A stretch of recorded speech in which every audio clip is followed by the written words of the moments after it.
जब भी हम परेशान होते हैं, स्ट्रेस में होते हैं, तो हमारे दोस्त लोग ना अक्सर एक लाइन हमें बोल ही देते हैं, यार तुम ना बहुत सोचते हो, ये सोचना ना थोड़ा बंद करो, कम करो। और जिंदगी ना इतनी खूबसूरत है, इसे जीना शुरू करो। एक सेकंड के लिए तो लगता है कि वाह क्या लाइन है, लेकिन ये लाइन मुकम्मल कैसे होगी, ये लाइन सिद्ध कैसे होगी, इसको वाकई में ऐसे जिया जा सकता है बिना सोचे, पॉसिबल है कि नहीं? चलिए किंतु परंतु अंत पंत क्या है इसका जवाब, ये हम जानेंगे आज की इस समरी में। कि थॉट्स के बारे में क्या किया जा सकता है। समरी का नाम है stop thinking start living, simple ways to let go of negativity and discover lifelong happiness, जिसे लिखा है रिचर्ड कार्लसन ने। इस समरी की अगर बात की जाए तो आपकी सभी तकलीफों का कारण आपका दिमाग है। हर चीज लाखों गुना ज्यादा बेहतर होती सिर्फ अगर आप ये सीख जाते कि अपने थॉट्स को हैंडल कैसे करना है, कंट्रोल नहीं।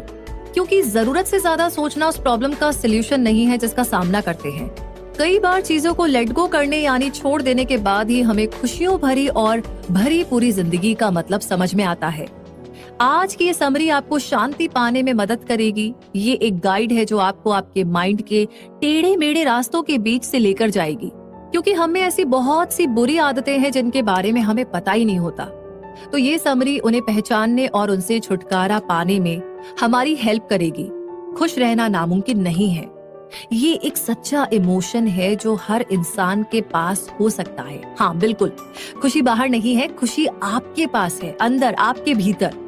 ज्यादातर लोगों को लगता है कि खुशियाँ उन्हें सिर्फ तभी मिलेंगी जब वो सक्सेसफुल या अमीर हो जाएंगे, लेकिन सच्चाई ये है कि खुशियाँ अपने अंदर पाई जाती हैं और आप जहाँ हैं इस टाइम, जिस किसी भी सिचुएशन में, वहां पर भी आप खुश रह सकते हैं। अच्छी लाइन है ना? अच्छी लाइन के पीछे की कहानी बहुत इंटरेस्टिंग है और ये आपको मिल सकती है। उसके लिए क्या करना है, अगला आधा घंटा इन्वेस्ट करना है इस समरी के साथ, क्योंकि ये समरी आपको खुशियों की पॉसिबिलिटी दिखाएगी और साथ ही साथ आपको ये भी समझाएगी कि कैसे आपके हालात नहीं बल्कि आप खुद अपनी खुशियों को रोकने के लिए जिम्मेदार हैं। ये आपको दिखाएगी कि आपके थॉट्स कैसे काम करते हैं और आप पॉजिटिव थिंकिंग की आदत कैसे बना सकते हैं। दुख और डिप्रेशन के खिलाफ आपका दिमाग आपका सबसे ताकतवर हथियार है, तो इसे अपने फायदे के लिए इस्तेमाल करना सीखें। आइए समरी के जरिए खुशियों की ओर काम करना शुरू करते हैं। जो इकलौता इंसान ये बदलने के काबिल है कि आप कैसा महसूस करते हैं, वो आप खुद हैं। हर चीज के लिए बुरा महसूस करना प्लीज बंद कीजिए और खुशियों भरी जिंदगी जीना शुरू कीजिए। तो आइए इस जर्नी को शुरू करते हैं और सबसे पहले समझते हैं पॉसिबिलिटीज के बारे में। इस चैप्टर की शुरुआत एक कहानी से करते हैं।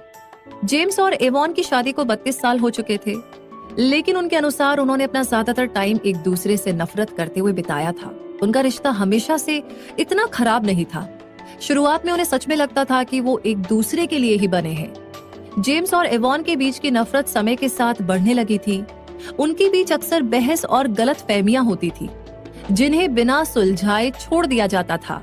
साल दर साल उनकी नफरत घुटन में बदलती गई। दोनों ही नाखुश थे, लेकिन दोनों में से किसी ने भी इस रिश्ते से निकलने की कोशिश नहीं की। एक दिन जेम्स ने एक डॉक्टर से कंसल्ट किया क्योंकि वो लगातार बेचैनी महसूस कर रहे थे। वो अपने साथ एवॉन को लेकर आए थे और उन्होंने ऐसा कुछ सुना जिसे सुनने की उन्होंने कभी भी उम्मीद नहीं की थी। आपको कैंसर है, डॉक्टर ने कहा। कैंसर का ट्यूमर इतनी तेजी से बढ़ रहा था कि जेम्स के पास बस 5 महीने बचे थे। इस खबर ने जेम्स और एवॉन के लिए सब कुछ बदल दिया। नफरत का एहसास दुख और पछतावे में बदल गया। अब उन्हें एक दूसरे के लिए प्यार और अपनापन महसूस हो रहा था। ऐसा लगने लगा जैसे पिछले कुछ सालों में उन्होंने कभी भी एक दूसरे से नफरत की ही नहीं थी। उस बुरी खबर को सुनने के बाद जेम्स और एवॉन ने फिर कभी भी बहस नहीं की। वो प्यार जो दोनों के बीच में कभी था, आखिरकार लौट आया था। आपको क्या लगता है कि उन दोनों के बीच क्या हुआ था? क्या आपको लगता है कि ट्यूमर का इसमें कोई रोल था? नहीं, ऐसा नहीं है। असल में उनका प्यार कभी खत्म नहीं हुआ था। अगर सच में उनका मन एक दूसरे से भर चुका होता तो उन्होंने अब तक तलाक ले लिया होता। वो एक दूसरे से प्यार करते थे, बस नफरत ने उसे ढक दिया था। जिस पल उन्होंने नफरत के बजाय प्यार को चुना, उन्हें हल्कापन महसूस होने लगा। हम सभी ने इसे कभी ना कभी जरूर महसूस किया है।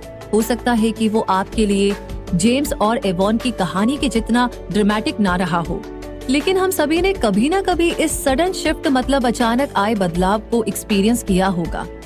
इस सिचुएशन के होने का कोई खास रीजन या ट्रिगर नहीं होता। सडन शिफ्ट तब होता है जब हमारी कॉन्शियसनेस यानी चेतना जाग जाती है, जिसे हम अंतर आत्मा भी कहते हैं। ये हमारी जिंदगी की दिशा और नजरिया दोनों ही बदल देती है। जब आप एक दिन जागते हैं और कुछ ऐसा करना चुनते हैं जो आपने पहले कभी नहीं किया है, तब आपको समझ जाना चाहिए कि ये आपका सडन शिफ्ट है। उससे डरने के बावजूद आप बहादुर और हल्का महसूस करते हैं। जैसे लोगों के बीच बात करने से डरना और अचानक खड़े होकर बात करने की हिम्मत आ जाना। आपको ये शिफ्ट महसूस करने में सालों लग सकते हैं, लेकिन एक बार आप अपना माइंड इसमें लगा देते हैं तो ये हो जाएगा। सडन शिफ्ट अक्सर अपने साथ राहत का एहसास लेकर आता है। एक बार जब आप अपना नजरिया बदल लेते हैं तो आप तुरंत ही शांत और रिलैक्स महसूस करने लगते हैं। और ऐसा इसलिए होता है क्योंकि ज्यादातर लोग अपने सोचने के तरीके से परेशान हैं। जो उन्हें बुरा महसूस करा रहे हैं, उसे बदलने से वो अपने अंदर की नेगेटिविटी को जाने दे सकते हैं। सभी सडन शिफ्ट हमेशा के लिए होते हैं। एक बार जब आप जिंदगी को बेहतर नजरिए से एक्सपीरियंस कर लेंगे तो आप कभी भी अपने पुराने तरीके में वापस नहीं लौटेंगे। जब आप अपने डर पर जीत हासिल कर लेते हैं तो आप कभी भी उसका सामना करते हुए दोबारा उस डर को महसूस नहीं करेंगे। आप शिफ्ट से पहले वाले समय को याद करेंगे और आपको एहसास होगा कि उसमें कभी ऐसी डराने वाली बात थी ही नहीं। एक चीज जो ध्यान देने वाली है वो ये है कि ऐसे शिफ्ट बहुत तेजी से होते हैं। जैसे कि पहले बताया गया है कि इनके होने का कोई एक खास कारण नहीं होता है। ज्यादातर लोगों के विश्वास के उल्टा ऐसे शिफ्ट्स हालातों के किसी भी बाहरी बदलाव से नहीं जुड़े होते हैं। आप बेहतर जिंदगी पाकर खुश नहीं होंगे, बल्कि आपके खुश रहने पर आपको बेहतर जिंदगी मिलेगी। तो सडन शिफ्ट के अलावा आप बदलाव का अपना खुद का वर्जन भी बना सकते हैं। आप खुशियों के लिए काम कर सकते हैं और अपने जीने के तरीके को बदल सकते हैं। इसके लिए ना बस माइंडसेट को बदलने की जरूरत होती है और खुश होने का फैसला करने की भी। आपका बेहतर महसूस करने का कमिटमेंट ही वो चीज है जो सभी चीजों को अलग बनाता है। कमिटमेंट खुशियों में ना बहुत बड़ा रोल निभाता है। ये वो फाउंडेशन या नींव है जो लोगों को टूटने से बचाता है। आप किस चीज को लेकर कमिटेड है, ये जानना इस प्रोसेस का बहुत ही अहम कदम है। आपको खुश होने के लिए कमिटेड होना चाहिए, ना कि किसी ऐसी चीज के लिए जो आपको लगता है कि आपको खुश कर सकता है। शुरुआत में वैसे ये कॉन्सेप्ट थोड़ा कंफ्यूजिंग लग सकता है। ऐसी किसी चीज के लिए कमिटेड होना जो आपको खुश करेगी, उसमें क्या बुराई हो सकती है?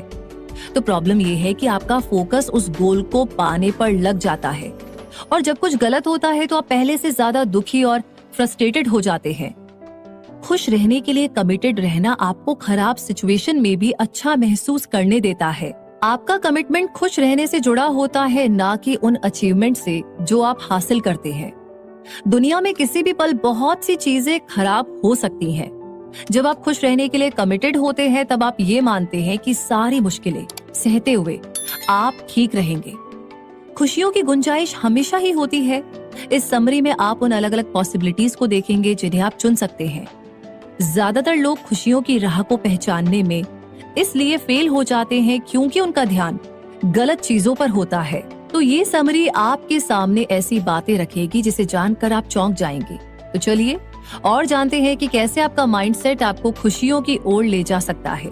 तो इसके लिए हमें समझना होगा थॉट्स ग्रो विद अटेंशन।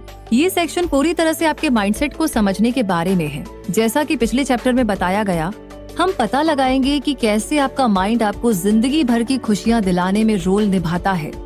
आगे आप ये सीखेंगे कि आपके थॉट्स और फीलिंग आपस में कैसे जुड़े हुए हैं और उनके बीच से होकर कैसे गुजरना है।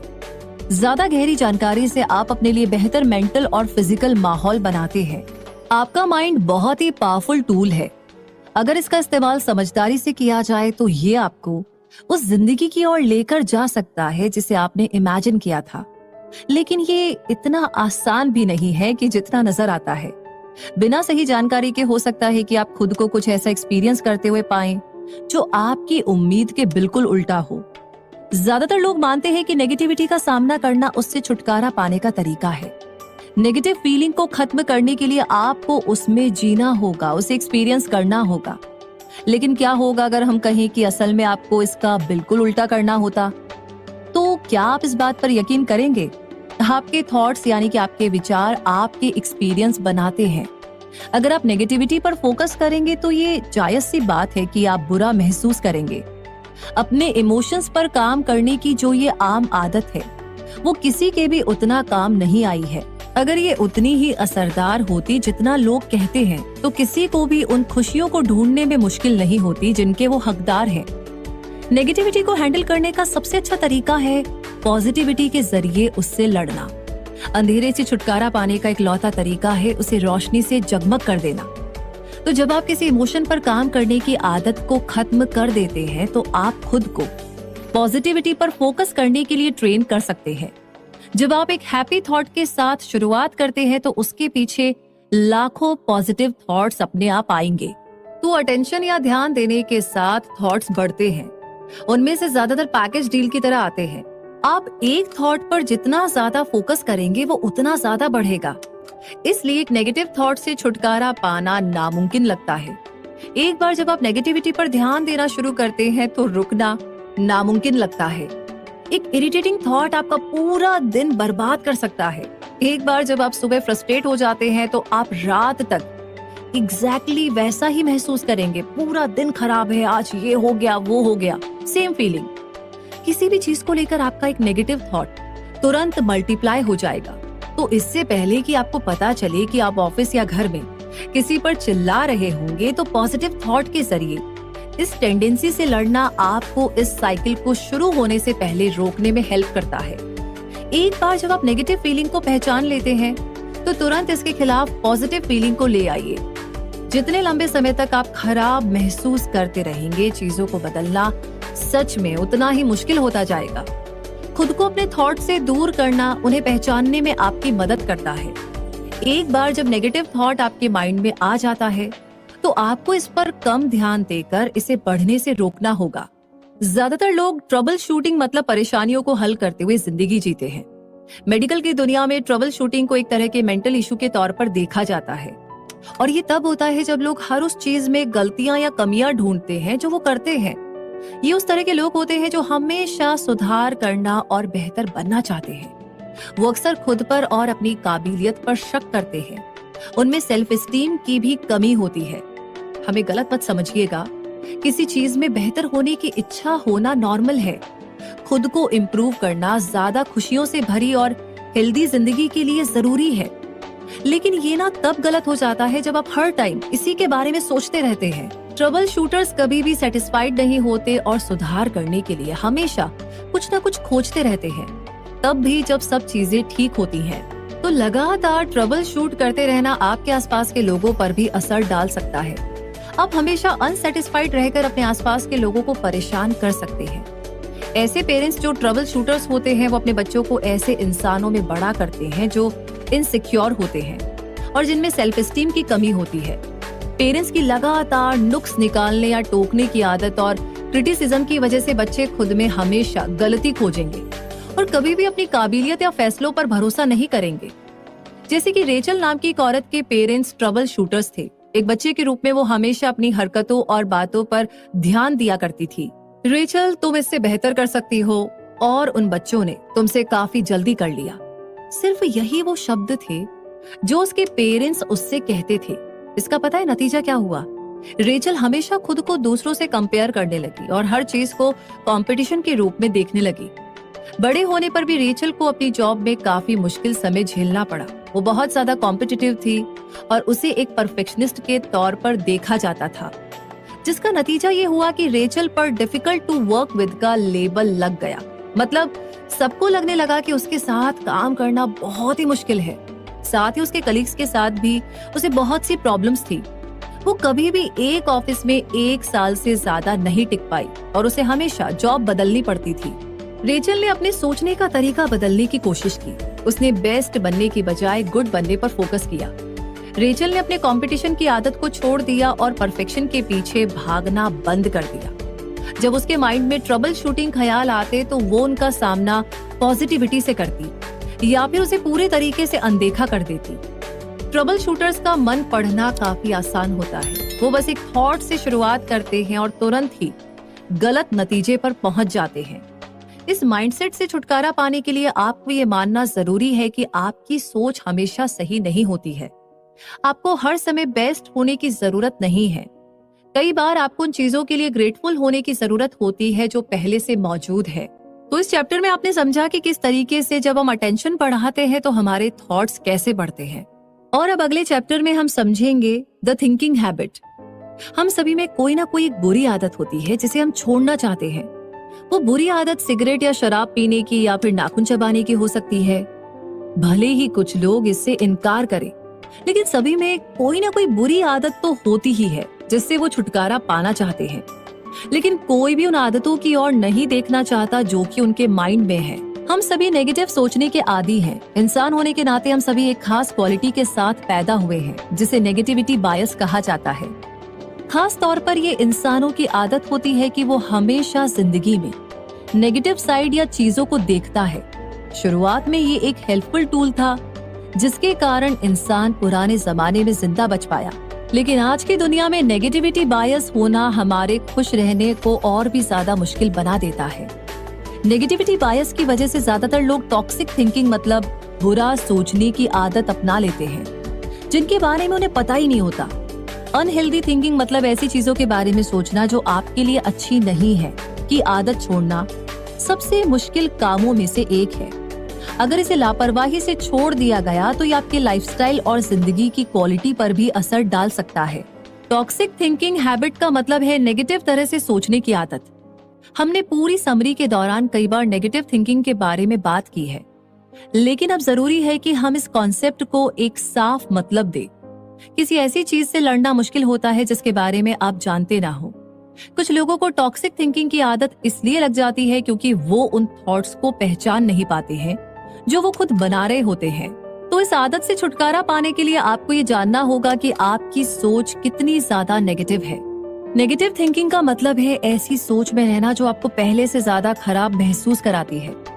ये ऐसी चीजों के बारे में सोचना या ऐसे ख्यालों में डूबे रहना है जो सिर्फ आपके मूड को नुकसान पहुंचाता है।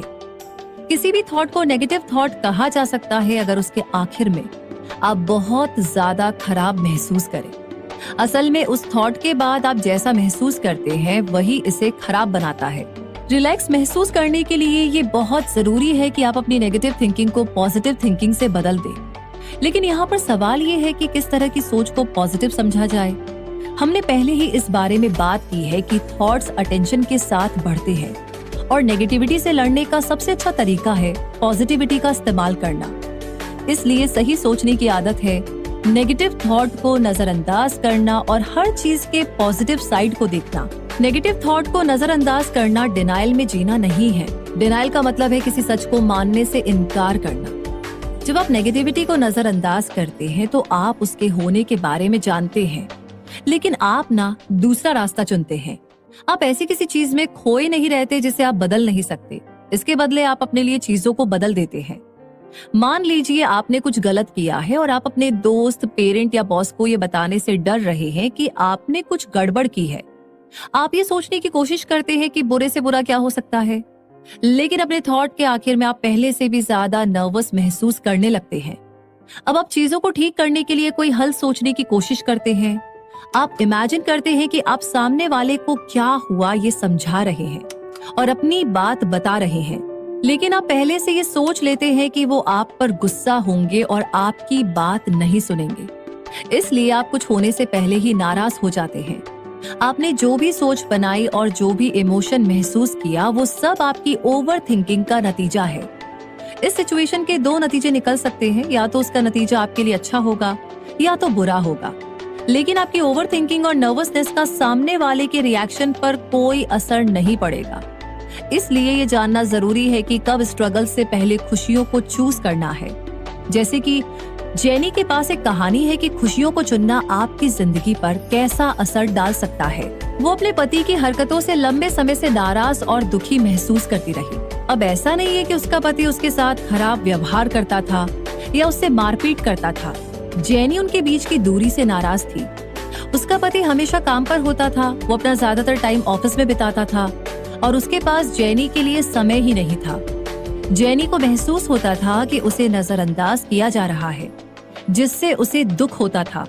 वो हमेशा खुद से कहती कि उसे गुस्सा करने का हक है और उसकी जगह कोई और होता तो वो भी ऐसा ही करता। अब इस चीज से डील करने के लिए जेनी दूसरों से अपनी प्रॉब्लम्स के बारे में बात करती थी। अगर वो इरिटेटेड होती थी तो उसे इस बारे में किसी से बात करके इसे बाहर निकालना होता था। अपने लंच ब्रेक का ज्यादातर समय वह अपने दोस्तों से अपने पति को लेकर अपनी फ्रस्ट्रेशन के बारे में बात करते हुए बिताती थी। एक दिन जेनी को एहसास हुआ कि वो उतनी ज्यादा इरिटेटेड नहीं है जितना उसने सोचा था। वो सिर्फ तभी गुस्सा होती थी जब वो दूसरों से अपने पति के बारे में बात करती थी। तो इस पॉइंट पर जेनी चुन सकती है कि उसे खुश रहना है या नेगेटिविटी के साथ स्ट्रगल करना है।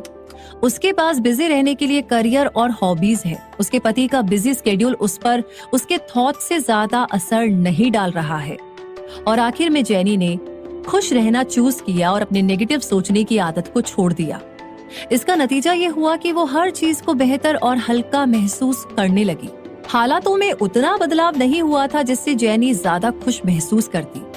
उसने बस इतना किया था कि वो जो भी महसूस कर रही थी उसने उसकी जिम्मेदारी ली। जब जिंदगी आपको चुनने का मौका देती है ना, तब हमेशा खुशियों की ओर जाइए। इस चीज को हमेशा याद रखिए कि इकलौता इंसान जो आपको खुश कर सकता है वो आप खुद हैं। इसी बात पे एक बढ़िया से स्माइल दीजिए। और अब आगे अगले चैप्टर की बात करते हैं। Many problems one solution. क्या है ये इकलौता सोल्यूशन? आइए जानते हैं। हर किसी की जिंदगी में अलग अलग परेशानी होती है। हम में से कुछ अपने परिवार के लिए चिंता करते हैं, जबकि दूसरे अपने करियर के लिए। एक इंसान के पास परेशान होने की हजारों वजह हो सकती है, लेकिन हम उन्हें एक जैसे ही हैंडल करते हैं, चाहे हमारी सिचुएशन कितनी भी अलग क्यों ना हो। हम सभी का एक ही रिएक्शन होता है, ओवरथिंकिंग, यानी हद से ज्यादा सोचते ही रहना। एनालिसिस पैरालिसिस का मतलब होता है जब हम बहुत ज्यादा सोचने की वजह से कुछ भी नहीं कर पाते। कई बार हम चीजों के बारे में बहुत ज्यादा सोचते हैं और आखिर में पहले से ज्यादा खराब महसूस करते हैं। लोग अपनी प्रॉब्लम का हल खोजने के लिए उसके बारे में सोचना शुरू करते हैं, लेकिन इसके बारे में बहुत समय तक सोचने से इसका असर आप जो चाहते हैं उससे उल्टा होता है। जैसे कि जेनी और उसके पति को लेकर उसकी प्रॉब्लम के बारे में वो कहानी आपको याद है। वो कहानी भी एनालिसिस पैरालिसिस का एग्जाम्पल थी, क्योंकि जेनी उस सिचुएशन के बारे में बहुत ज्यादा सोच रही थी, इसलिए वो उसे ठीक करने का तरीका नहीं खोज पा रही थी। जितना आप उस चीज के बारे में बात करेंगे जो आपको परेशान कर रही है, उतना ही वो बढ़ेगी। ये बात ध्यान रखिए कि आपके थॉट्स आपके इमोशंस को कंट्रोल करते हैं। जब आप अपनी प्रॉब्लम में डूबे रहते हैं तो आप खुद को खुशियों से दूर रखते हैं। किसी प्रॉब्लम का हल ढूंढना कभी भी आसान नहीं होता, लेकिन आप कभी भी उस माइंडसेट के साथ जवाब नहीं खोज पाएंगे जिस माइंडसेट ने उस सिचुएशन को पैदा किया है। बहुत ज्यादा सोचने के बजाय ब्रेक लीजिए और खुद को शांत कीजिए। आपने जान लिया कि अच्छे थॉट पर कैसे फोकस करना है और बुरे थॉट्स को कैसे नजरअंदाज करना है। इस बात को इस सिचुएशन पर अप्लाई कीजिए और एक नया नजरिया खोजिए। जैसा कि हमें जेनी की कहानी से पता चला कि प्रॉब्लम के बारे में बात करना कभी भी मदद नहीं करता। ये हमें अपने गुस्से को बाहर तो निकालने देता है, लेकिन आखिर में ये हमें और ज्यादा दुखी कर देता है। अपनी परेशानियों को बांटना इतना भी हेल्पफुल नहीं होता है जितना हमें लगता है, क्योंकि ये आपको साइकिल में कैद कर लेता है। आप उस घटना के बारे में लगातार सोचते रहते हैं और हर बार उसी नतीजे पर पहुंचते हैं।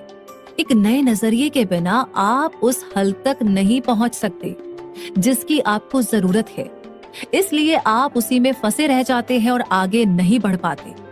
जब आपको लगे कि आपकी प्रॉब्लम का कोई भी सोल्यूशन नहीं है, तो चीजों को दूसरी तरह से देखने के बारे में सोचिए।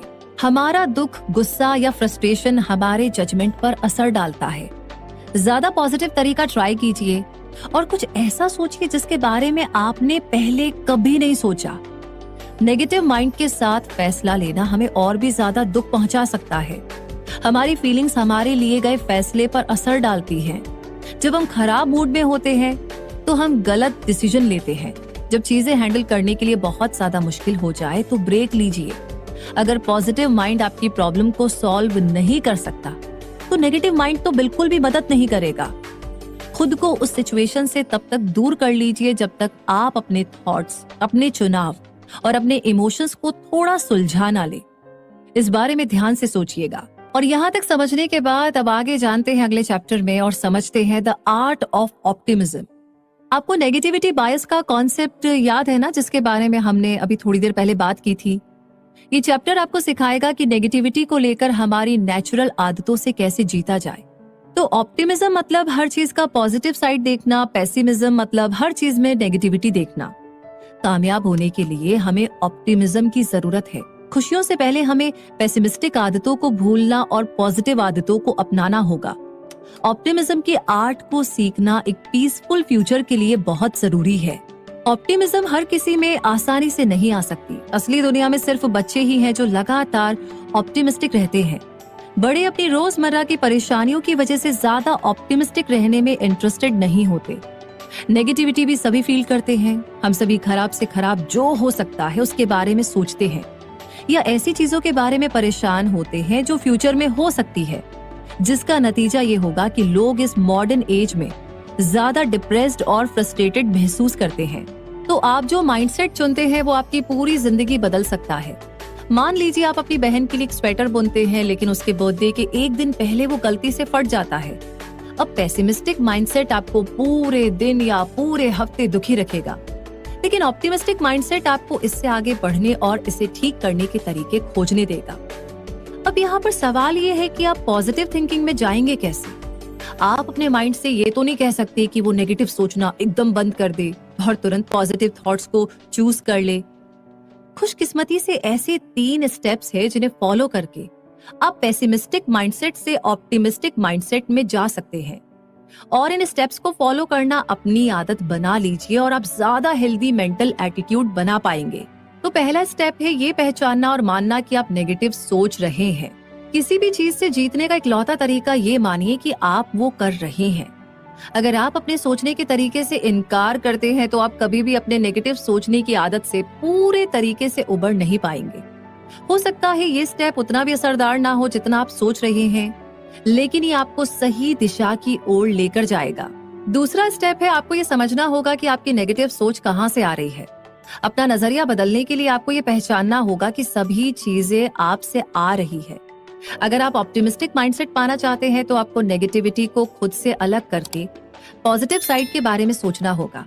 इस हिस्से के लिए कोई भी ऑटोमेटिक सोल्यूशन नहीं है। आपको पॉजिटिव थिंकिंग की एक आदत बनानी होगी और इसे अपने सिस्टम में पूरे तरीके से बस जाने देना होगा। आखिरी स्टेप है नेगेटिव थॉट आने पर खुद को सजा देना बंद कीजिए। पेसिमिस्टिक आइडियाज से बचने के लिए बहुत जरूरी है, लेकिन आप अपने माइंड के अंदर हमेशा इससे भाग नहीं सकते। एक छोटी सी गलती के लिए बहुत दुखी होना सही नहीं है। नेगेटिव थॉट अनजाने में ही बन जाते हैं। कोई भी अपने बारे में या दूसरों के बारे में खराब नहीं सोचना चाहता। अगर आप फिसल जाए तो इसे ज्यादा तूल ना देकर आगे बढ़ जाइए। आप दिन में हर पल अपने थॉट्स पर कंट्रोल नहीं कर सकते, लेकिन कभी कभार जब नेगेटिविटी अचानक से आ जाती है तो आप उस पर रिएक्ट ना करना चूज कर सकते हैं। पेसिमिज्म को अक्सर रियलिज्म से कंफ्यूज कर दिया जाता है। लोग ये नहीं मानेंगे कि वो नेगेटिव सोचते हैं, वो हमेशा खुद को रियलिस्टिक के तौर पर दिखाते हैं, जैसे कि मिशेल उन लोगों में से एक है। आखिर में उन्होंने अपनी जिंदगी में इन 3 स्टेप्स को अप्लाई करना सीखा और अपने नजरिए को एक ऑप्टिमिस्टिक नजरिए में बदल दिया। रेचल एक डॉक्टर है अपने काम की जगह में। उन्हें हर चीज को लेकर रियलिस्टिक और ईमानदार होना जरूरी है। रेचल अपनी बात को घुमा फिराकर या सुंदर बनाकर नहीं कहती। वो सीधा पॉइंट पर आती है और चीजों को उसी तरह से बताती है जैसा वो उसे देख रही होती है। इस आदत की वजह से रेचल ने एक नेगेटिव माइंडसेट डेवलप कर लिया है।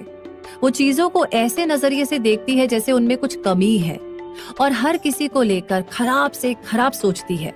तो जब रेचल के लिए कोई कुछ करता है तो वो कहती है, मैं शर्त लगा सकती हूँ कि उसने ऐसा इसलिए किया क्योंकि उसे मुझसे कुछ चाहिए था। वो किसी से कोई भी अच्छी चीज नहीं लेती और हमेशा दूसरों के इरादों पर शक करती है।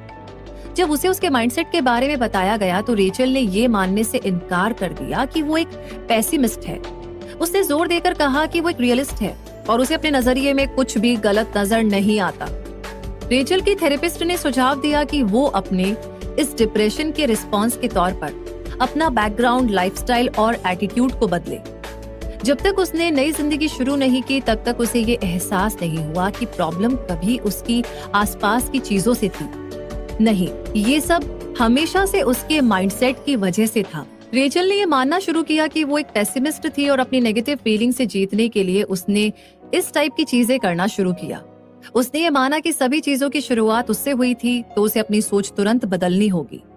जब भी रेचल दुखी होती, वो खुद को ये कहकर शांत करती कि नेगेटिव थॉट्स हमेशा मौजूद रहेंगे, उन पर रिएक्ट कैसे करना है ये मुझे चूज करना है। तो एक हेल्दी माइंडसेट के लिए सभी स्टेप्स उठाने के बाद उसे ज्यादा खुशी और शांति महसूस होने लगी। इसी के साथ अब अगला चैप्टर हैप्पीनेस एंड ग्रैटिट्यूड।